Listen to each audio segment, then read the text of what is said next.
Good morning, everyone. I hope that you all will be fine and safe in your home.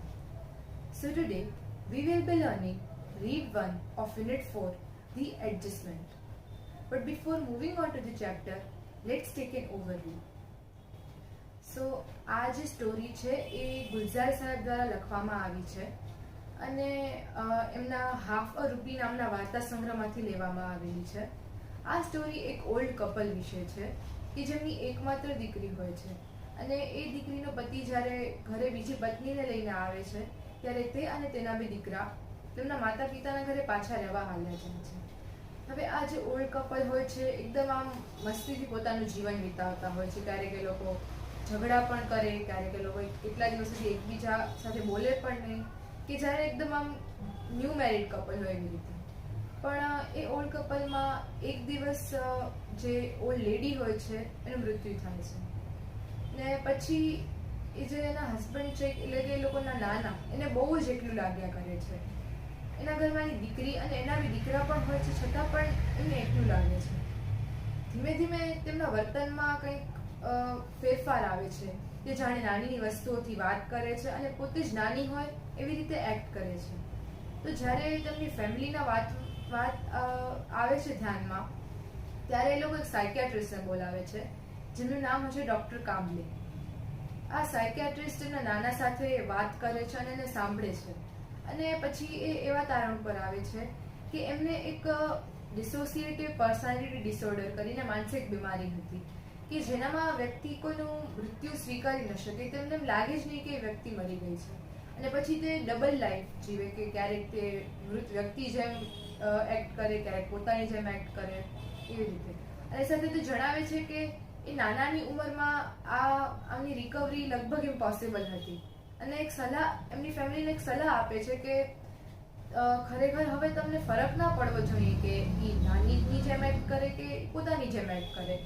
જેવી રીતે એમના નાનાએ પણ નાની સાથે એડજસ્ટમેન્ટ કરી લીધું હતું એવી રીતે તેમની દીકરી અને તેમના બી દીકરા પણ તેમની સાથે એડજસ્ટમેન્ટ કરી લેવું જોઈએ એવું થોડોક આ સ્ટોરીનું કહેવાનું છે.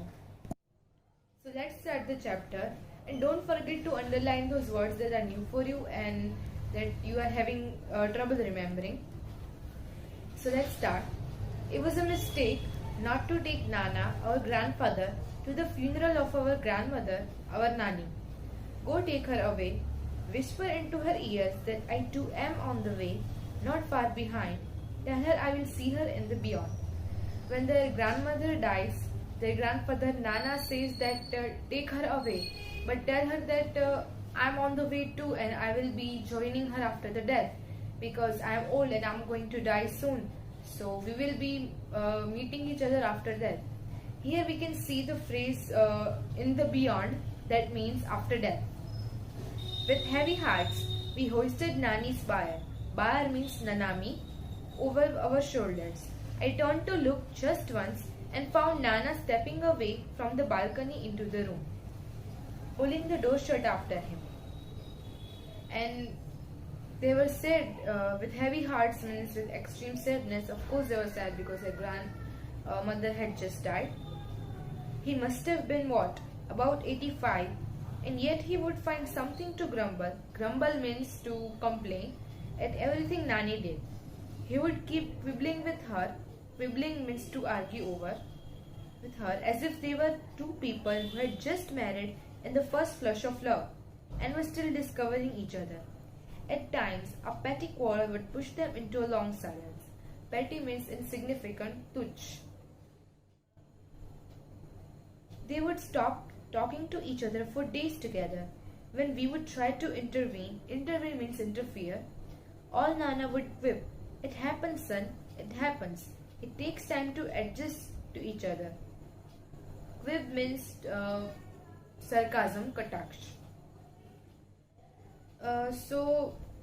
Their grandfather was 85 years old, and despite being this old, he would always find something to complain about at what Nani did.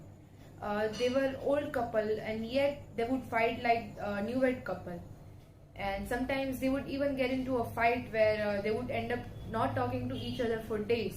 And when their grandchildren try to solve the fight, all their the grandfather, means Nana, would say that it is normal, it takes time to adjust with each other. It was fun listening to him talk. Mother would always reprimand us. You people provoke him, and my mother has to bear the brunt. Reprimand means to scold, and bear the brunt is the phrase which means to tolerate. Her mother means our Nani. And Nani would wish out a few words together from her toothless mouth. Be grateful that I gave you 2 grandsons. Now for the love of God, just shut up. It was fun when the grandfather and his Nana talked, and their mother would scold them for provoking their Nana. And because of that, their Nani would have to tolerate all the anger of Nana. And at the end of the fight, Nani would always say that, be grateful that I give you 2 grandsons, and now for the love of God, just shut up. Here the for the love of God phrase is used as a request, is like please. It is also used to show annoyance or anger sometimes. My brother and I were at a very young, impressionable age where our father married a second time. He would often arrogantly parade into the house with his new wife. Mother was helpless. There was nothing she could do about it. But Nani fought with her and scooped the 2 of us into her arms. Scoop means to embrace, saying, you want to rot here? Do so. But I am not letting my grandchildren stay here to get thrashed by the stepmother. Thrash means to beat. The narrator and her brother were very young, and they were at a very impressionable age, which means that they were easily influenced by something or someone, and that's when their father married the second time. I think these stories took place in old times, so maybe it was normal to marry a second time back then.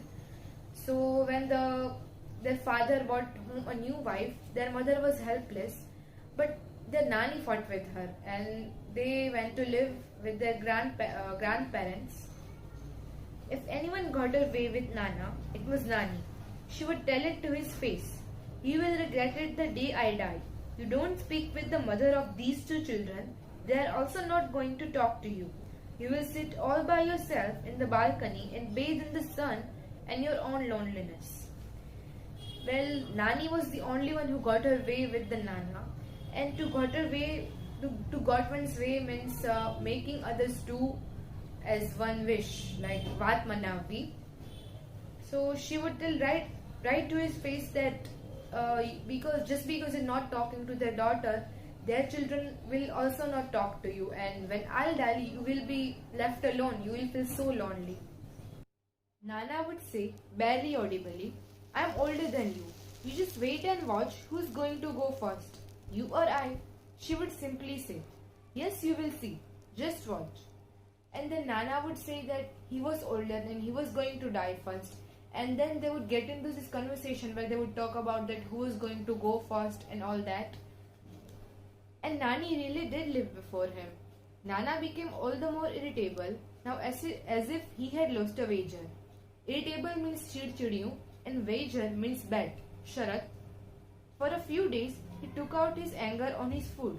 He would push away his plate and say, tell her I don't want to eat. And when Nani died before Nana, he became really angry and upset. And so for a few days, he took out his anger on his food by pushing the plate away. He imprisoned himself in the bedroom. We removed a few of Nani's belongings to make the room livable for Nana. Livable means rehwa layak. But he did not let us cart away Nani's bed. In a dry, hollow, coarse voice, he said, let it be. Where else is she going to sleep? As Nana became more and more upset, he locked himself in the room. And they tried to remove few of Nani's things. But when they tried to remove her bed, Nana told them to keep it as it was, because I think it reminded him of her. The day we had to take Nani's ashes away for immersion, that day too, Nana stayed locked in the room. When I went in, I found him sitting on her bed. He just touched the urn. Urn is the container in which we keep dead person's ashes. Take her away. All my life, she just kept fighting with me.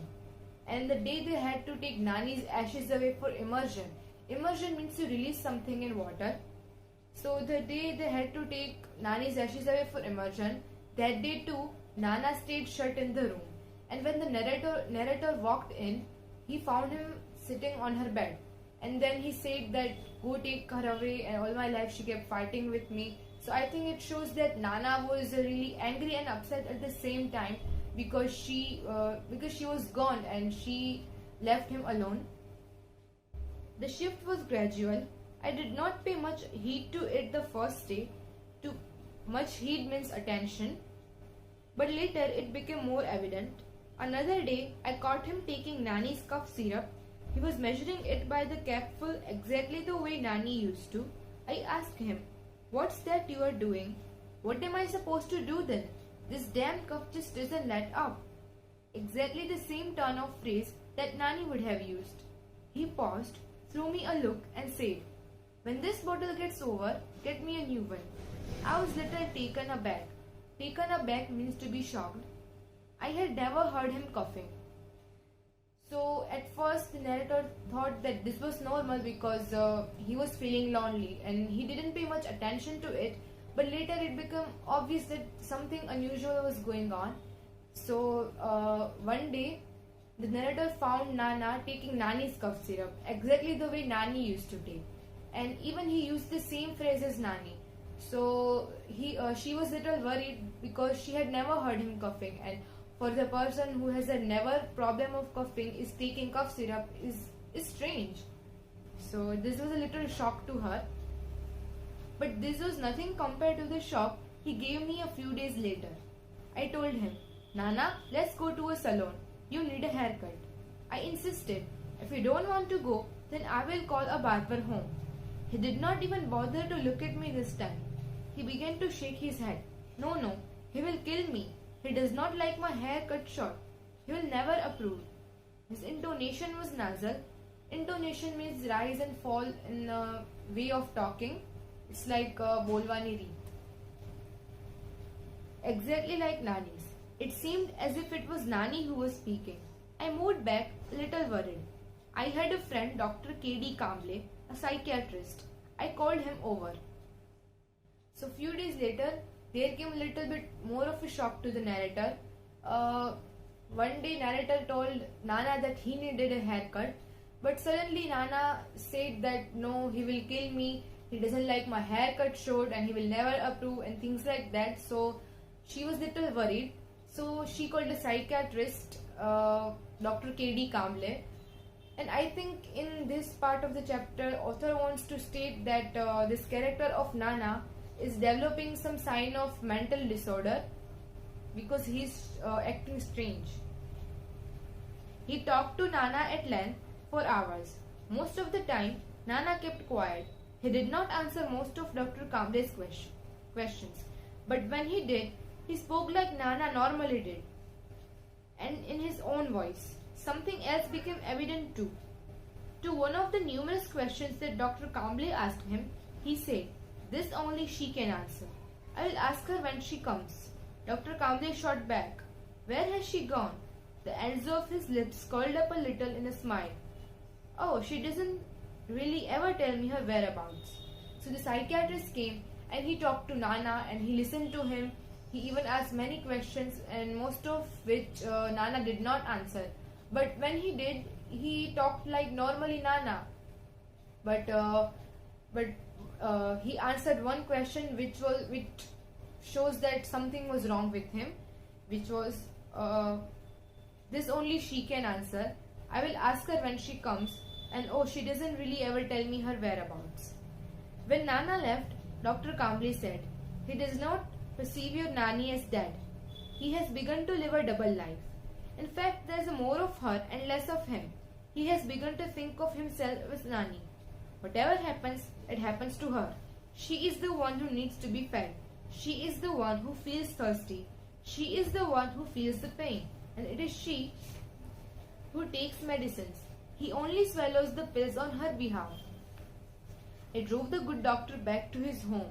He said that Nana was suffering for a sort of dissociative personality disorder. The condition was little understood, he said. and there was no sure cure for it. He said, "We will keep at it, do our best, but at your Nana's age, that kind of recovery is nearly impossible." So when Nana left, the psychiatrist told that Nana was having some kind of dissociative personality disorder, in which a person cannot believe that a certain person is dead. Sometimes he acts like that person, and which leads him or her to live a double life. So sometimes he acts like himself, and sometimes he acts like the nanny. And I think most of us have seen the movie Bhool Bhulaiya, in which Vidya Balan plays a role of Avni, and she's having a situation similar to this. Sometimes she acts like the Manjulika, the fictional dancer in a book, and sometimes she acts like herself. So I think this is somewhat similar to this, and it explains us the situation of Nana. As I was about to leave, he asked me, "Tell me one thing. How does it make any difference to you whether he is Nana or thinks himself to be Nani? How does it change anything whether he eats raita by staying your Nana or refuses to eat raita by morphing into your Nani?" Morphing means to transform into someone. Let him live his life any way he wants to. I was late coming back home, but I did feel quite unburdened and a lot less worried by what Dr. Kamble had said. I thought the way Nana had made his adjustments with Nani, we too should make adjustments with him. I reached home. When I walked into Nana's room to wake him up, I found him sleeping in Nani's bed. I lifted the blanket to wake him up. I was stunned. He was sleeping in Nani's dhoti and blouse. So the psychiatrist told that at Nana's age, full recovery was nearly impossible. So he gave a little advice that how does it make any difference whether Nana stays like himself or acts like Nani? How does it change anything? So they should let him live his life any way he wants to. And by this advice, narrator feels a little less worried. And she thinks that just like Nana made an adjustment with Nani, they should make an adjustment with Nana too. And when she reaches home, she goes into Nana's room to wake him up. And as she lifts the blanket, what she sees is that Nana was sleeping in Nani's dhotis and blouse. She stands there in a great shock, but that's where the chapter ends. I mean, it does leave in little mystery, but I think what this chapter trying to say is that we should make an adjustment to the situation and a person, so life would be much easier. If any situation suddenly comes, we can adjust with it and we can live easy life.